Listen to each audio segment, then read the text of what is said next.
Missing kids are the most heartbreaking.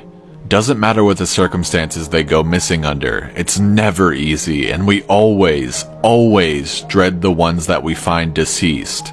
It's not common, but it does happen.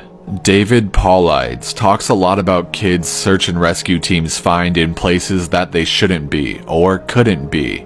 I can honestly say I've heard about this kind of thing happening more than I've seen it, but I'll share one of the ones that I think about a lot that I witnessed personally.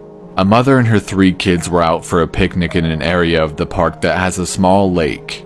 One is 6, one is 5, and the other is about 3. She's watching them all really closely, and according to her, she never lets them out of her sight at any time.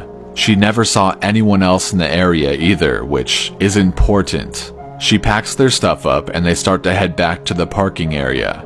Now, this lake is only about 2 miles into the woods, and it's on a very clearly established trail. It's almost impossible to get lost from the parking area to it, unless you're deliberately going off the path like an imbecile. Her kids are walking in front of her when she hears what sounds like someone coming up the path behind her. She turns around, and in the 4 or so seconds she's not looking, her 5-year-old son vanishes. She figures he's stepped off the trail to go pee or something, and she asks her 2 other kids where he went. They both tell her that a big man with a scary face came out of the woods next to them, took the kid's hand, and led him into the woods. The 2 remaining kids don't seem upset. In fact, she says later that it seems like they've been drugged.